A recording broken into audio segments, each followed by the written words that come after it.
Good morning, everyone, and welcome to today's webinar, What Does It All Mean? My name is James Matson, and I'm a partner in our workplace law and culture team here at Bartia Perry. I would like to begin by acknowledging and paying my respects to the Gadigal people of the Eora Nation, the traditional custodians of the land on which we are broadcasting today. I would like to pay my respects to their elders past, present and emerging, and acknowledge all Aboriginal and Torres Strait Islanders joining us today, also paying my respects to your elders past, present and emerging. Before we get started, I'd like to just go over a few items so you know how to participate in today's event. You will have the opportunity to submit questions to today's panel by typing your questions in the box found on the control panel. You can send in your questions at any time during the presentation today. We will collect these and, time permitting, before 10 o'clock, we will endeavour to answer some of those questions as they come through, and any others we will answer afterwards. I'm very happy today to be joined by my colleague, Jade Bond, who works with us in our workplace team. Jade has been with us for a couple of years now, maybe a few years. Time flies when you're having fun, and I welcome Jade here today. Jade and I are quite excited to talk to you today about interpreting industrial instruments, and perhaps that shows that we're a little bit nerdy, but it is an exciting topic. With the year that has been, with there being restrictions on pay increases, we have actually seen an increase in disputes about what awards, enterprise agreements and contracts mean, being raised by unions and employees to get a little bit more. Times are tough and people are looking for ways to get a little bit more.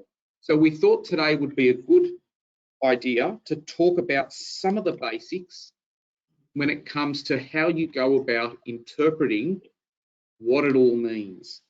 And we're going to do that today through the lens of a particular case study, being a case that we successfully defended for an employer last year.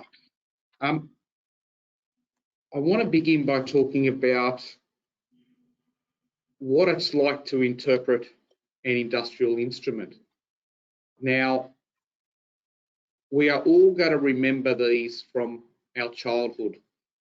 You've got to stare at it long enough and from the right distance to see something. And you know, if you lean forward, if you're too close to that image or you're too far away, you see nothing but a whole lot of lines. But if you're at the right spot, you can see what's there. And that's a little bit what interpretation is like.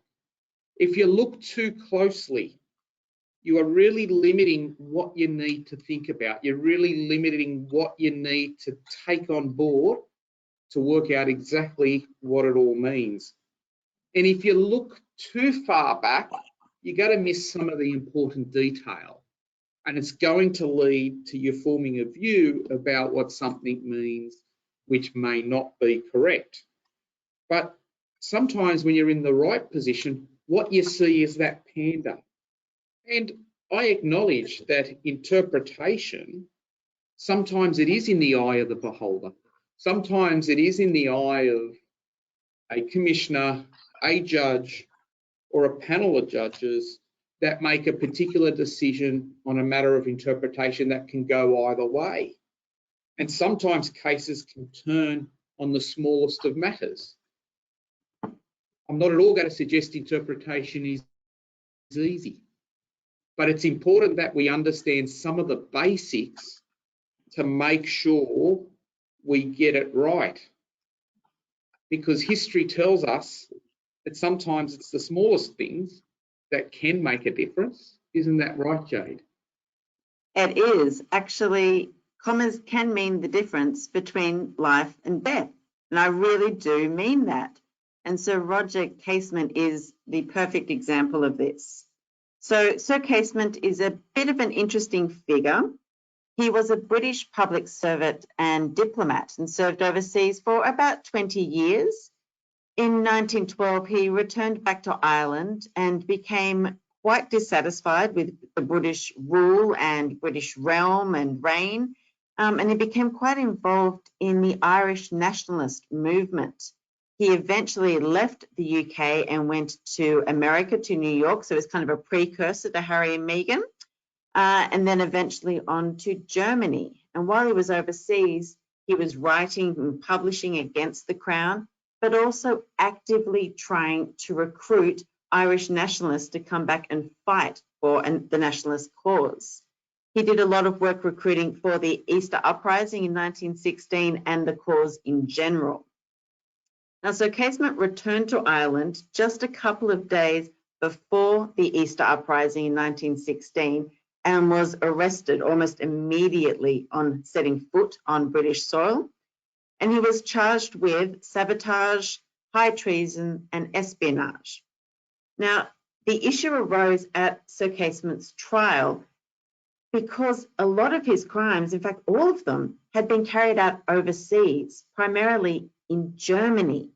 And the way that the Treason Act of 1351 that he was charged under defined high treason is, as you can see on the screen here. So it's high treason if a man be adherent to the king's enemies in his realm, giving them aid and comfort in the realm or elsewhere. The issue here is that he committed his crimes overseas in Germany. The fact that he was an adherent to the king's enemies wasn't in dispute here. But the question is, does the or elsewhere capture Sir Casement's actions? Now, you have to bear in mind here that the Treason Act was written in 1351 in Norman French text without significant punctuation. So the two commas that you see in that quote after realm don't necessarily appear in the initial text.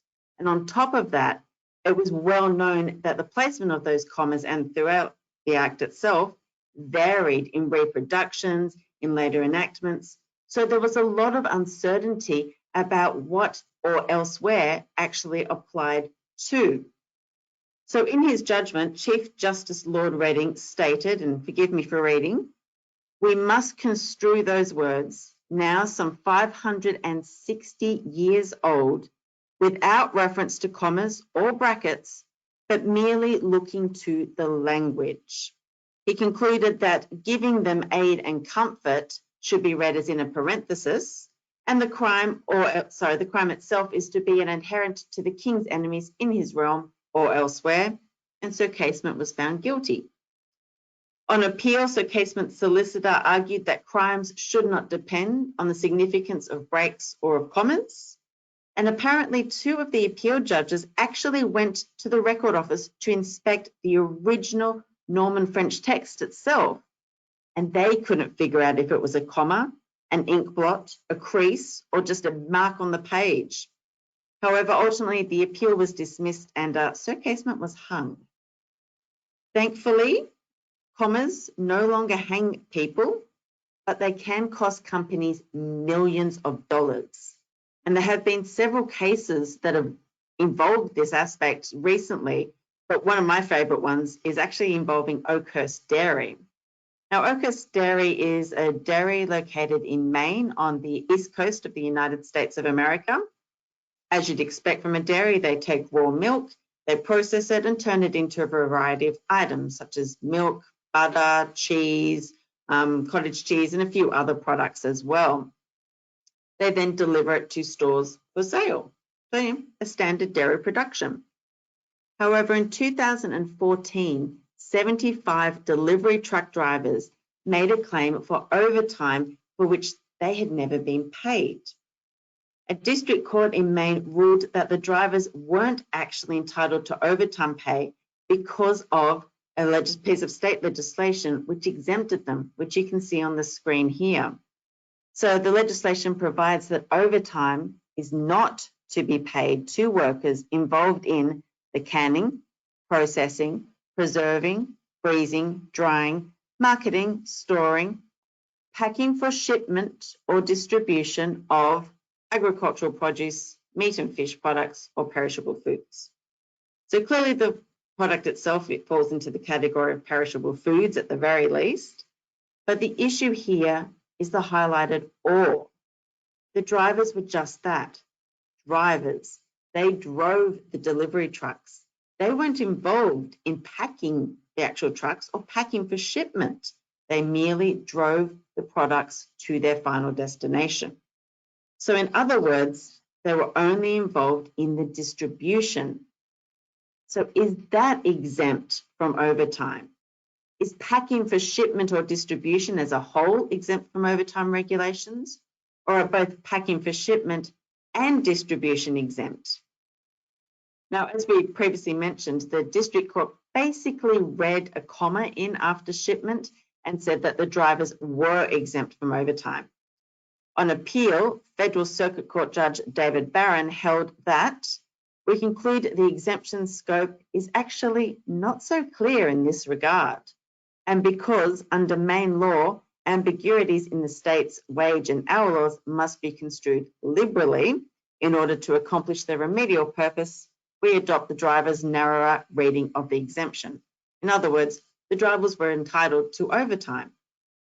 In terms of damages, the matter ultimately did settle with payment of $5 million. Still a significant amount, but half of what they were initially estimated to have to pay of $10 million in overtime payments.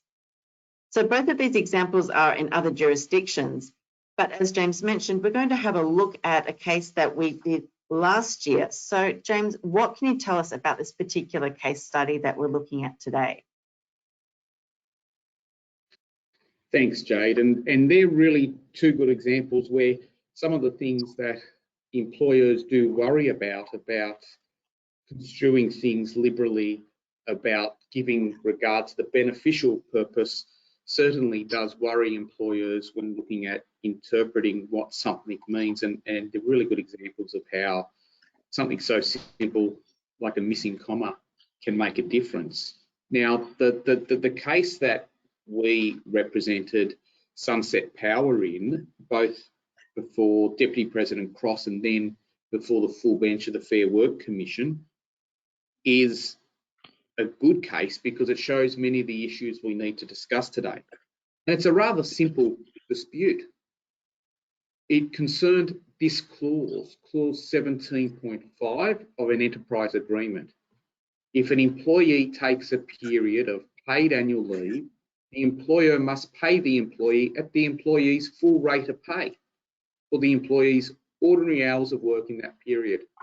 Now, all of you sitting here right now will say, well, I know what that means. You pay the full rate of pay. Let's explore the dispute and how it developed and how it evolved. But keep in mind that this is a dispute about the meaning of full rate of pay. Now, let's deal a little bit more in terms of the detail of the dispute. The employees disputing the meaning of full rate of pay were shift workers, and they wanted to get paid a number of entitlements when they take annual leave.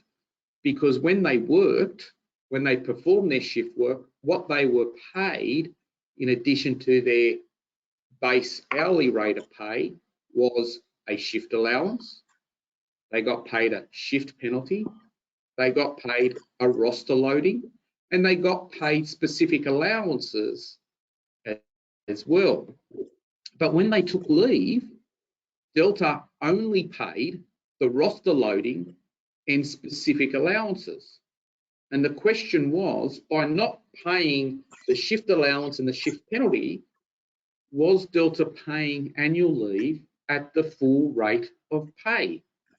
Now, we can just pause there and think about that ourselves.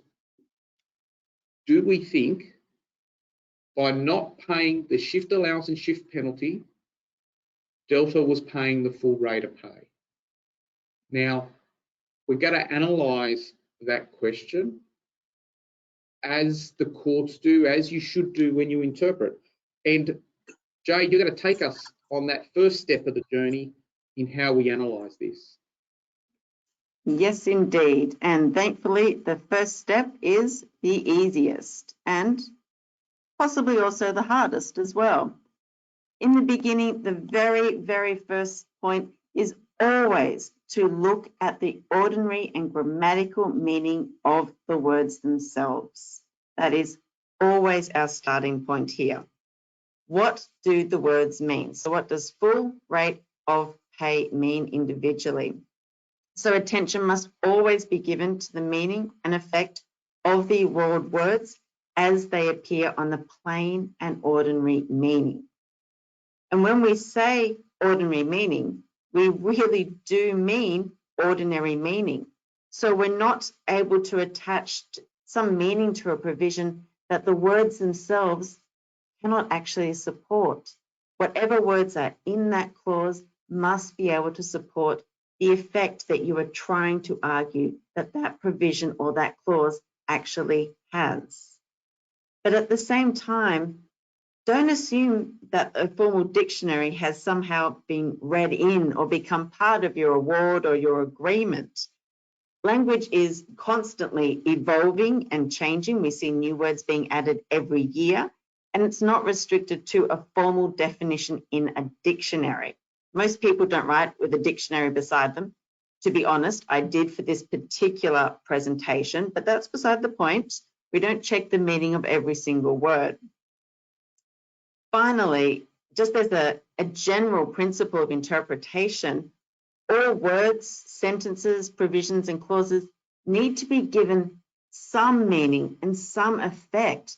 We don't include clauses or words in an agreement of any type just to see pretty black squiggles on a page or on a screen.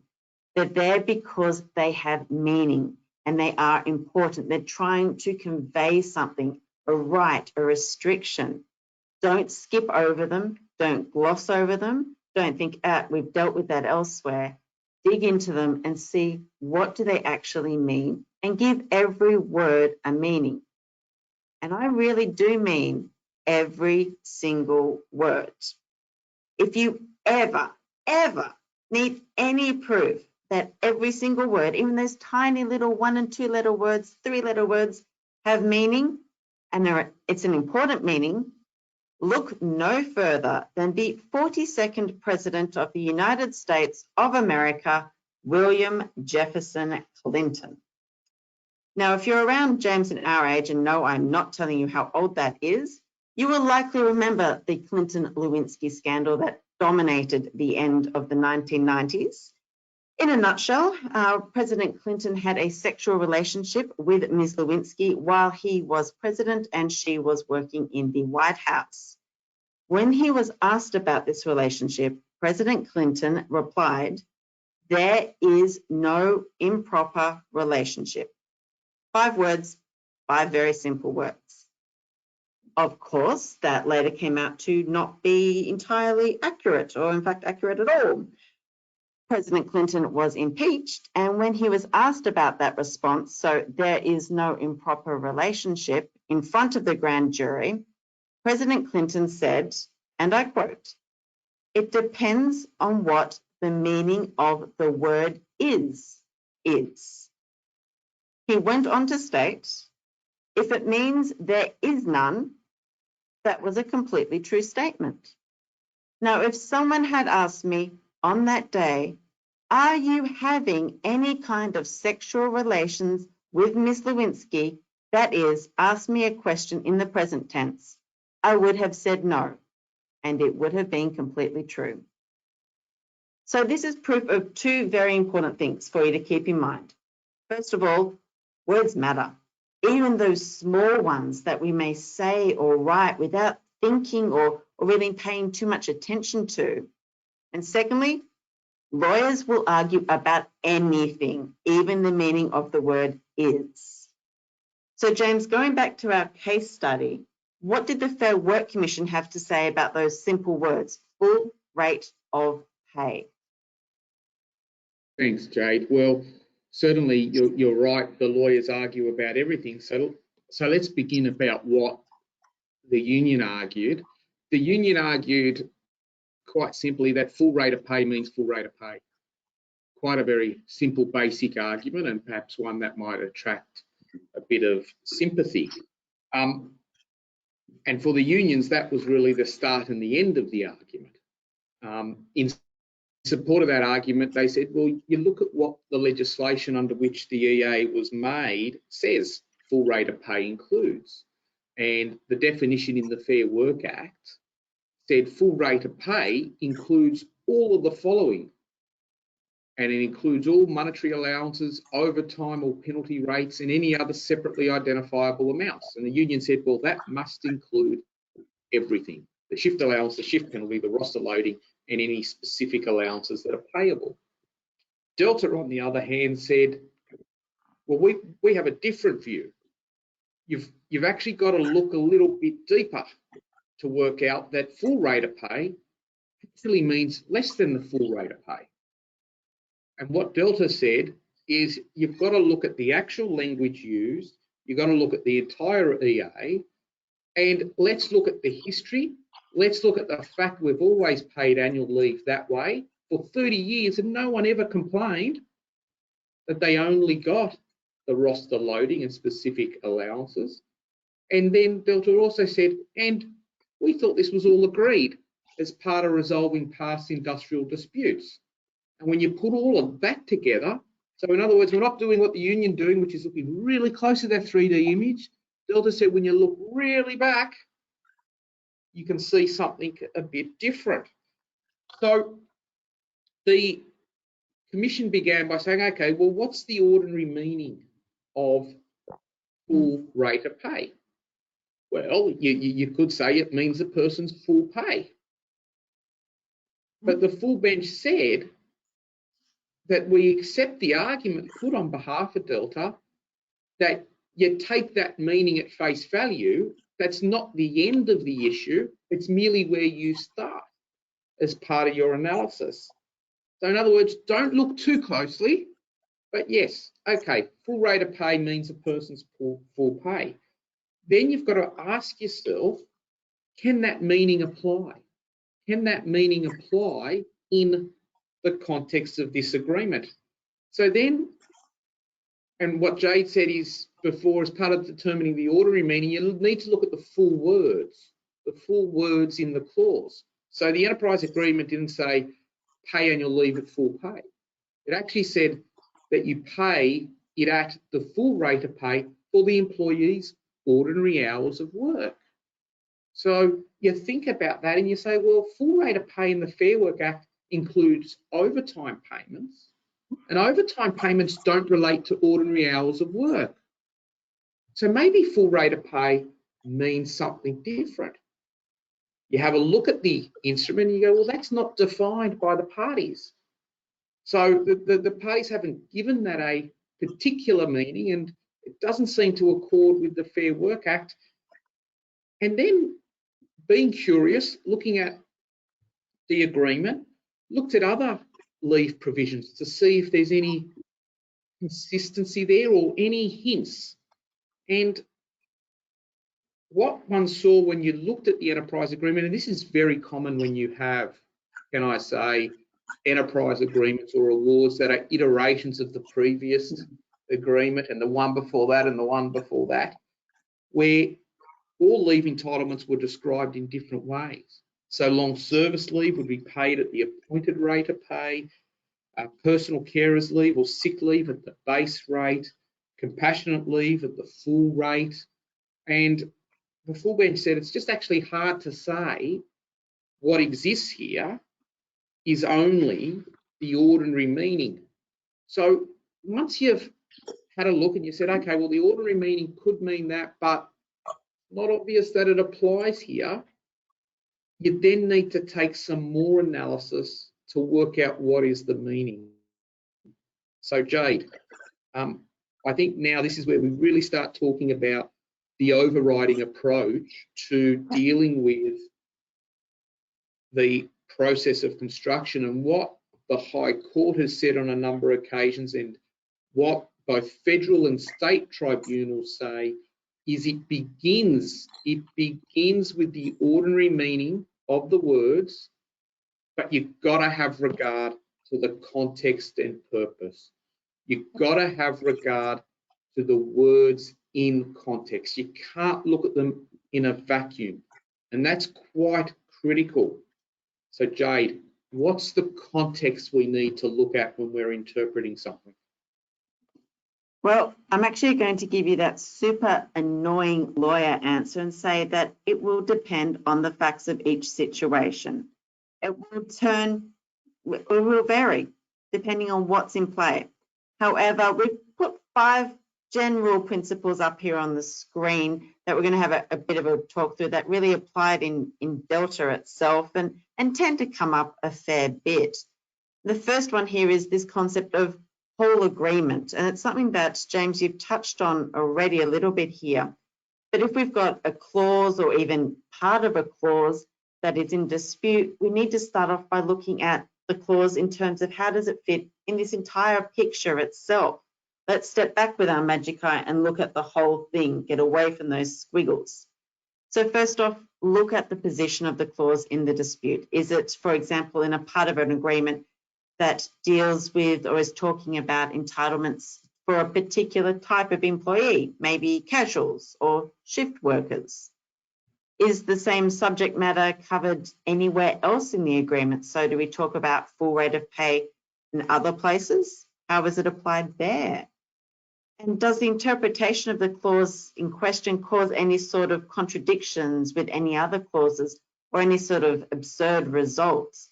So does the clause in issue provide for additional time off for working overtime, while another clause specifically provides for payment instead of time off for working overtime?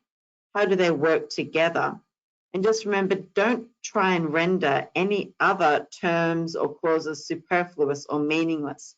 All of those words still have meaning itself. How does that work with the purpose part of this interpretation, though? Yeah, and really, you are looking for finding an harmonious answer, an answer that works with the agreement as a whole, and an answer that works with the purpose of the agreement, the purpose of the clause. And there's the question you ask, what is this provision trying to remedy? What is this provision trying to achieve?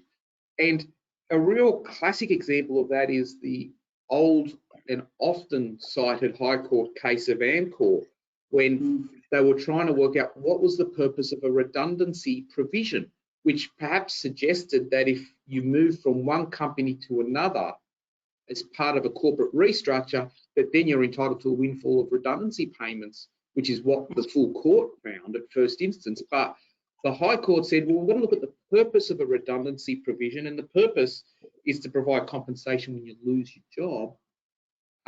When you're not losing your job in a corporate restructure, you're just moving from one entity to another and you have the same benefits.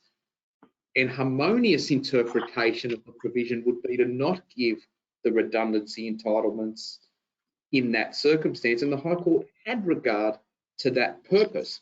But there's certainly other things you need to think about when making a guess, maybe, or an educated guess as to the meaning of a clause.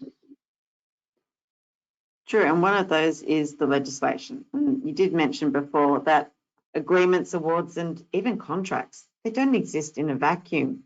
They all sit within a very particular, unique hodgepodge, if you want to be critical, framework that's created by legislation.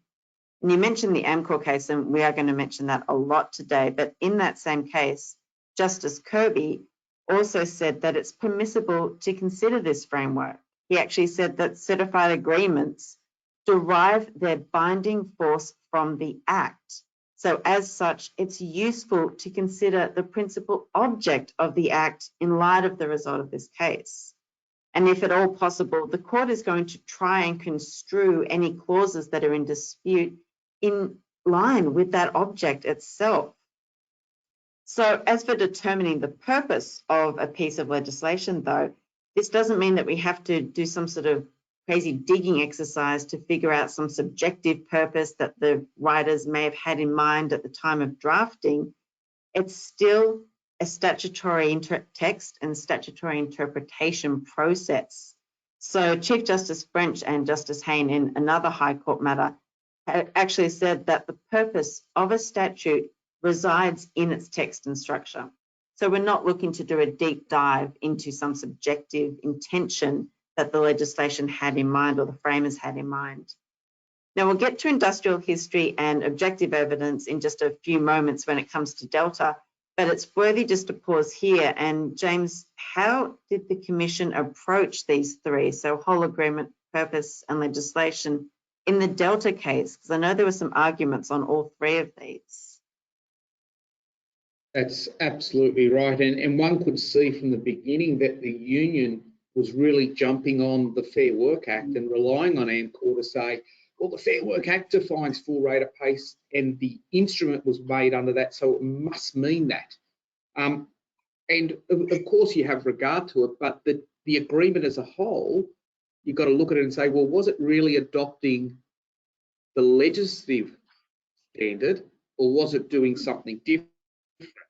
And part of it is about looking at, well, what does the agreement say elsewhere? And you will recall that Delta pays, and the union said it needed to pay, and this wasn't dispute, specific allowances when annual leave is taken. So, obvious point, let's go look at those allowances. And there were lots of allowances in the enterprise agreement going back for forever and a day. And there were allowances like daily allowances, location, site-specific allowances, tool allowances, and so on. And some of these provisions said, and this allowance is payable on annual leave. And other provisions said, this allowance is not payable on annual leave. Not in that tone, but they said those things. And it begs the question, why? Why were the drafters saying that allowance is payable and that isn't if it's within full rate of pay? You wouldn't need to say it. So that sort of made one scratch their head. Then there was a training school clause that provided for shift workers to attend a training school. And when they attended that, it was an absence from work. And the clause actually said they must be paid roster loading, shift allowance and penalty rates for public holidays, Saturday and Sunday shifts, which they would have received if they were at the training. And all of those amounts comprise full rate of pay. So if full rate of pay meant you get paid those things, the clause would have said shift workers must be paid their full rate of pay. But it didn't. It described what they're paid. And again, one scratches their head and says, well, maybe full rate of pay means something different. So let's have a look around the enterprise agreement a little bit more, turn some more pages, dig a little bit deeper. And one of the arguments was, well, Delta's saying they're paying the roster loading. Why are they paying the roster loading on annual leave? And the roster loading served a particular purpose. It served the purpose of providing some compensation for the unevenness of payments that are made under the enterprise agreement for different working patterns. So it was a payment that Delta was making, not to compensate for and not related to the actual work performed, but it was more related to the unevenness of earnings. And the full bench took that into account and they said, well, let's have a look at when the shift allowance and the shift penalty loadings are payable. And they looked at those provisions, and those provisions said things such as this. The shift allowance is payable for shift workers who work on a shift. The shift penalties and loadings are payable, and this is what the enterprise agreement said, for ordinary hours actually worked. And the full bench said, well, you can see there that they are paid for the disability of working those shifts. And there was a logic in Delta not paying those amounts when an employee wasn't working. So the full bench said, when we take into account the ordinary meaning and the fact that there is indicators that it doesn't apply, and we look at the agreement as a whole and we look at those different provisions, they form the view at that point that there is support for a construction that full rate of pay means something less than the full amount. But that's not the end of it, the analysis. Now, I just want to pause here and I want to ask Jade this question. Does that same approach apply, for example, to contracts of employment? Yes, it does. And it's actually a really good question. It came through in a case back in 2006, and that was Walker and Citigroup. This was actually a series of matters or appeals and cross appeals. The reference we've got there is to, I believe, the very last appeal in this matter. And the facts for this are interesting. So in 1997, so quite a while ago now, Mr. Walker was offered and accepted employment as a financial analyst. And under the contract, termination was provided on 1 month's notice in writing. The offer of employment, though, also contained some other really interesting clauses, such as ones that provided for a title change after he'd completed his first year of service, so in 1999, and also for a payment of bonuses, which would be made in the following year, expected to be paid in February of 1999 as well. Now, Mr. Walker happily accepted this employment and then resigned from his initial employment. But before he could actually start his first day of work, what was going to be his new employer changed their mind and decided that they weren't going to proceed. So Mr. Walker was terminated without ever working a single day at his new job.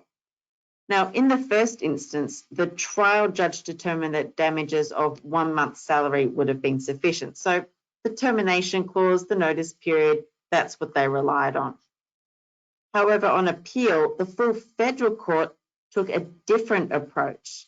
They stepped back and looked at the document as a whole, so that all of the clauses worked together and fed off each other and gave meaning to each other. And the approach that they took is that the notice period was only to be given after the first year's service had been completed, that the contract itself actually contemplated employment, going beyond that first year. It talked about title changes, it talked about payments to be made. This gave the concept that that contract wasn't going to just be for that 1 year, and it could only be terminated for cause in that first year. So in doing this, the court actually held that that it's necessary to construe the contract as a whole and to construe individual clauses in that context. And when you did, they ended up at a damages figure of just under $2.5 million for lost income and bonuses. So not bad for actually never doing a single day's work. And James, I think we should have had a discussion about this one a long time ago. Now, the next aspect that we're going to talk about here is one that it does my head in every single context and every argument that it comes up.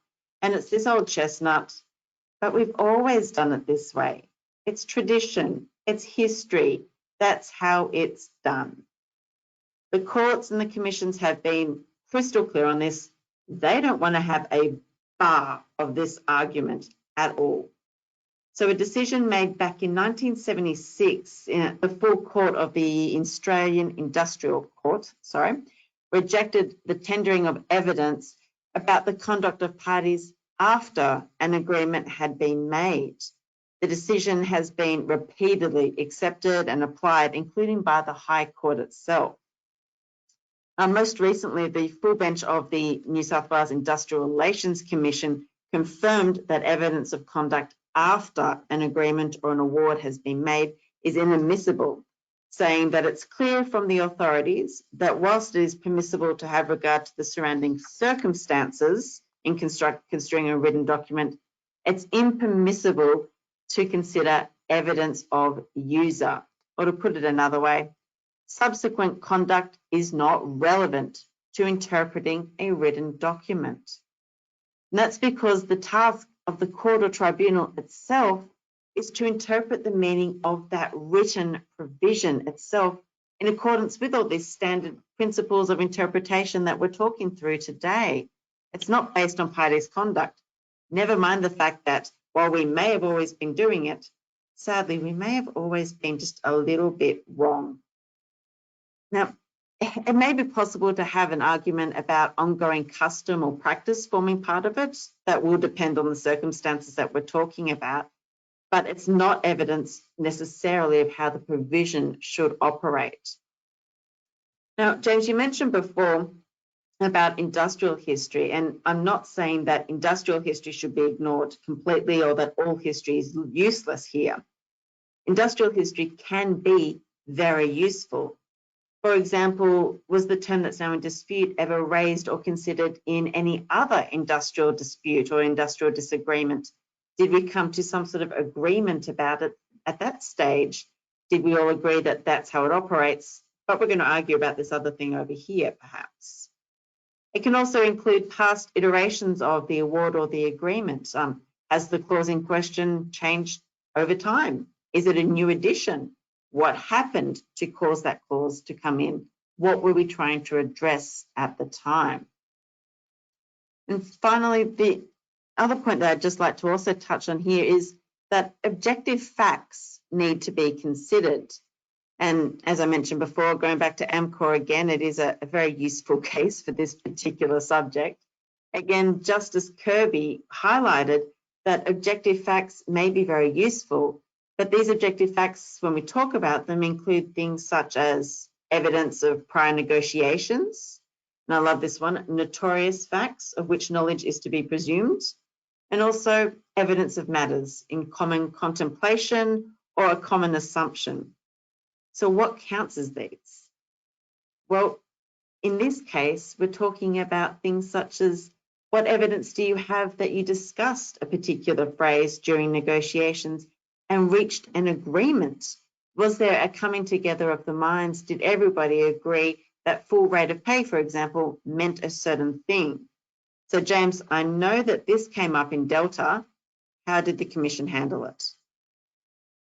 Yeah, that's right. And Delta did really throw in a whole lot of arguments to back up what the enterprise agreement said. And, you know, it's not a debate about what came first, the chicken or the egg, but certainly we know enterprise agreements and awards have their genesis back in time. And one of the things Delta argued was to say, well, let's go back to the beginning. Let's go back to 1991 when the award said a shift worker didn't get everything, but got one thing or the other.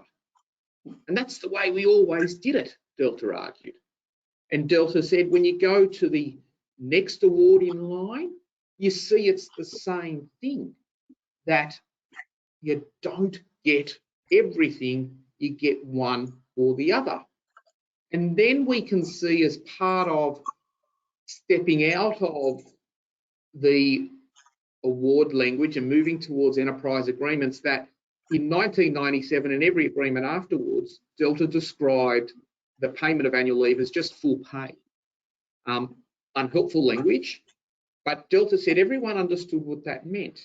And the full bench took into account that history to really say that when you look at the beginning, you can see you don't get both, and that sort of supports what Delta has been doing.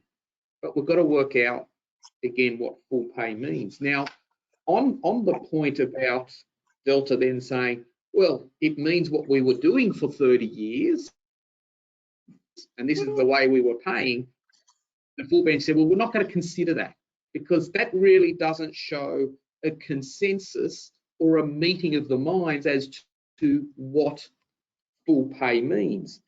But we went through the whole exercise of digging out old files. I even think some of them were under a house, to work out what the parties meant and to work out, did we ever agree as to what it meant? Because 30 years, no one complaining, maybe we agreed.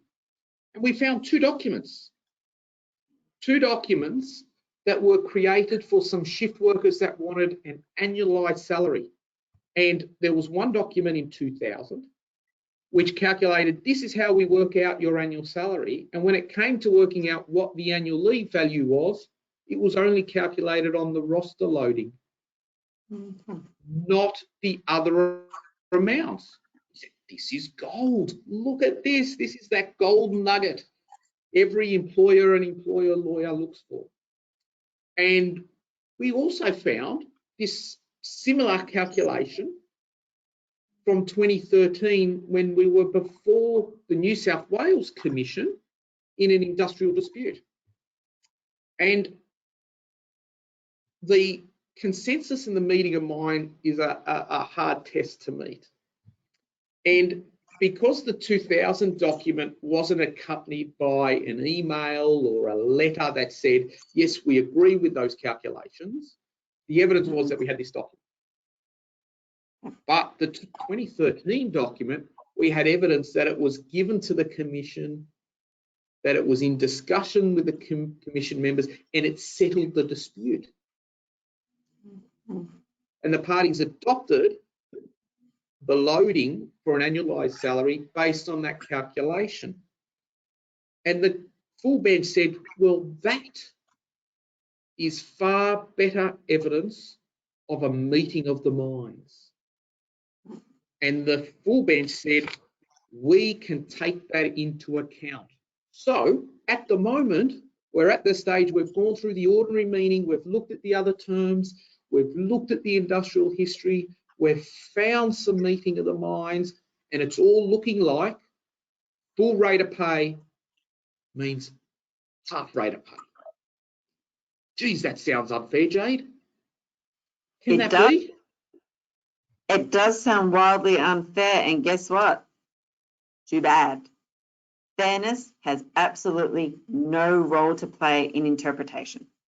You've got to remember that when you make an award or an agreement, it's already reviewed by the courts, by the commissions, it's approved. So therefore, industrial agreements are in and of themselves assumed to be fair. So notions of what would be fair don't feature in interpretation itself. Now, Justice Madwick really put this really, really nicely back in 1996 when he said, a court is not free to give effect to some anteriorly derived notion of what would be fair or just, regardless of what has been written into the award. Deciding what an existing award means is a process quite different from deciding, as an arbitrarial body does, what may be fairly put into an award. So fairness, to some extent, goes out the window. To some extent, as I said. It doesn't mean that the courts and the commissions are heartless, despite what some people may say or argue. Justice Madwick also did state that it's trite that narrow or pedantic approaches to the interpretation of awards are misplaced, and any meanings which avoid inconvenience or injustice may be reasonably strained for. So it's not to go out of your way to insert fairness or to insert some other type of meaning into the award if the words themselves don't support it, but still strive to get there, strive to avoid injustice and inconvenience themselves. So I'm quite conscious of the time here, James. So let's jump to the highlights here with a minor little drum roll. What was the outcome in Delta? Where did we land? Yeah, so you go through the journey, just like we've been through here, and you get to the end and you're at that point where you're standing back at just the right distance. You've looked at everything you need to, and the full bench said, look, whilst it is capable of having a plain meaning which says you get everything, but in fact, when we actually look at it in context, it doesn't say that because it relates to ordinary pay. When you look at the agreement of as a whole, there's indicators going the other way. When you look at the history, when you look at the meeting of the minds, everything is then pointing towards the direction that full rate of pay means less than the amount the employee would get if they were working.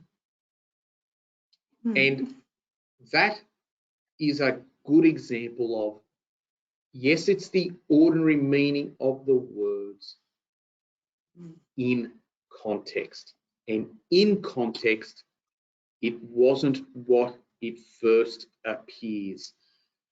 That then leads to, what do we take out of this journey? And I think there are really 5 key tips when it comes to interpretation and indeed drafting, and when you are negotiating these documents. 5 key tips.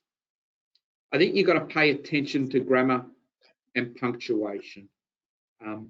You don't want to be hung or having to explain a huge bill because something is missing in that regard. I think the use of clear and simple language is important, along with consistent language. Consistent language makes things a lot easier, so you don't have a large dispute. Always consider the context. Always consider the immediate words around the particular phrase, other clauses, purpose, and the like, so that way you get the big picture, the complete picture. I think it is always important when you're negotiating these agreements is to keep good notes of the negotiations and spend the time documenting and confirming the consensus reached. You know, don't hesitate in writing back and saying, right, we've agreed on this clause and this is the way it's going to operate. That might save you a lot of time and cost. Overall, I'm not going to let you believe for a minute that interpretation is easy or straightforward. It's not. I've managed to simplify, I hope, the Delta case, but what we do know is that barristers, solicitors on both sides, a lot of time debating and arguing about what it means, and good arguments both ways. It's not easy, it's not straightforward. Don't be afraid to get help, but when you go through it, spend some time thinking about it. Don't begin and stop on an obvious word and say, well, that's what it must mean. Spend a little bit of time gazing into those stripy lines. Thank you for joining us today. Now, if there are any questions, please send them through. We've got a couple of minutes before we need to stop at 10, but certainly if you have any questions or you have questions later, feel free to send them through and we can certainly answer them. I'm just waiting. It looks like no one has any questions as yet, which is hopefully a good sign that we've answered all your questions. We're all ready to interpret legislation and statute now, so we're all good. So, all right. Well, look, if you do have any questions and they come through, we will answer them. But I think now's a good time to say thank you. Thank you for your time. Whoops, we've got one question. On the Walker case, did he get 2.2 million? Yep, it was just a little bit under 2.5 million all up. So I don't have the case in front of me. I think it was around 2,300,000, but I'll check and get back to you on that one for sure. Yeah, and the real key thing there was that because the contract didn't say you can be terminated on notice at any time for any reason, what he got damages for was an interpretation of the contract that he couldn't be dismissed in the first year unless he misbehaved or there was some legitimate reason, and then he got damages for the loss of opportunity that he might have kept on working, and I think he was a highly paid individual as well. But that certainly does show the benefit of considering and making sure that that clause read as a whole makes sense. Yes, Citigroup did appeal to the full federal court. They lost. Yep. And that was the end of the road for them. It just does really go to show that you really do need to think about your clauses. All right. Thank you, everyone. Have a great day. Bye. Bye.